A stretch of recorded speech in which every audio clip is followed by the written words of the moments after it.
बोलिए नारायण भगवान की जय। बोलिए शंकर भगवान की जय। आप सभी को कार्तिक मास की हार्दिक शुभकामनाएं। श्री सुजी महाराज शौनकादिक 88,000 ऋषियों को कार्तिक मास का 23वां अध्याय सुनाते हैं। श्री सुजी महाराज शौनकादिक 88,000 ऋषियों से कहने लगे, इस प्रकार से उन बीजों के द्वारा तुलसी दात्री व मालती प्रकट हुई और तुलसी भगवान श्री नारायण को अत्यधिक प्रिय हो गई। इसलिए इस कार्तिक मास में तुलसी की पूजा का विधान है। तुलसी के ऊपर चुनरी उड़ानी चाहिए, तुलसी का पूजन करना चाहिए। जो व्यक्ति तुलसी के जड़ का पूजन करता है, भगवान नारायण उस पर अत्यधिक प्रसन्न होते हैं। तुलसी की पूजा करने वाला व्यक्ति जन्म जन्मांतर के पापों से मुक्त हो जाता है और दुर्लभ वैकुंठ लोक को प्राप्त करता है। तुलसी को धारण करना, तुलसी के काष्ठ का तिलक लगाना, सूखी हुई लकड़ी को तुलसी की चंदन की तरह घिसकर उसका तिलक लगाने से व्यक्ति को ज्ञान की प्राप्ति होती है। तुलसी की माला धारण करने से वह भगवान नारायण का सबसे प्रिय होता है तथा शालीग्राम पर, नारायण भगवान पर तथा गोपाल जी पर हमने नित्य प्रतिदिन तुलसी समर्पित करनी चाहिए। तुलसी समर्पित करने से ही भगवान की पूजा को संपूर्ण माना जाता है। श्री सुजी महाराज कहने लगे कि हे शौनक ऋषियों, तुलसी तो भगवान नारायण को अत्यधिक प्रिय है, तुलसी की महिमा तो अनंत है। जो तुलसी की छाया में दान करता है उसका वह दान अक्षय हो जाता है।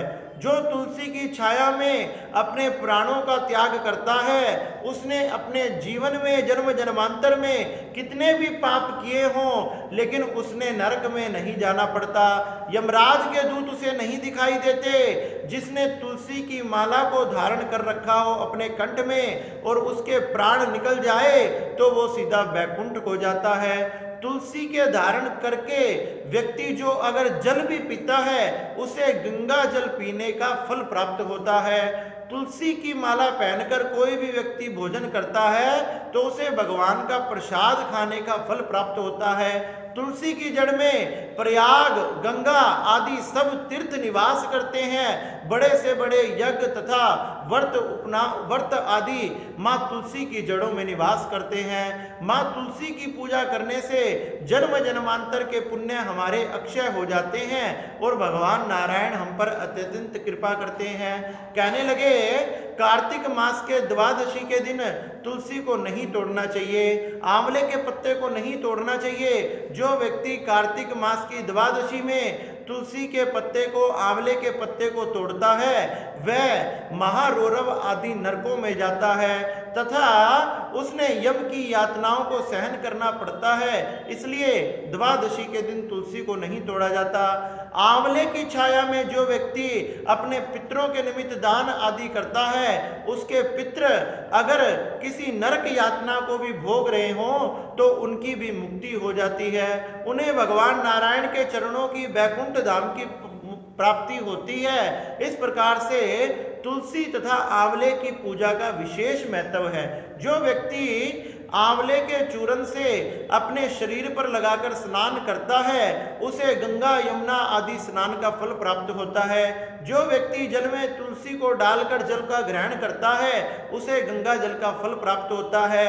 अंतिम श्वास लेते हुए व्यक्ति के मुख में अगर कोई तुलसी पत्र रख दे तो उसके जन्म जन्मांतर के पाप नष्ट हो जाते हैं और भगवान नारायण के दूत उसे लेने आते हैं। इस प्रकार से इस कार्तिक मास में तुलसी की महिमा अनंत है। इसलिए हमने तुलसी के काष्ठ का तिलक लगाना, तुलसी की माला को धारण करना, तुलसी पत्र का सेवन करना, ये हमने जरूर करने चाहिए।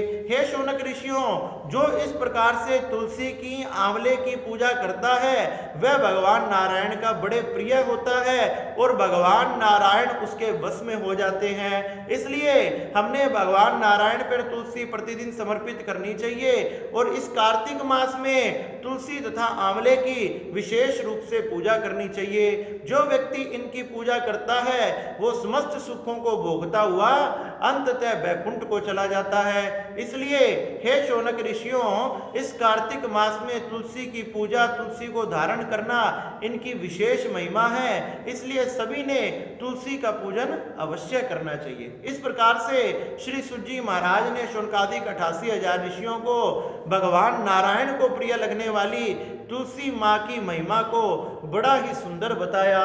बोलिए शंकर भगवान की जय।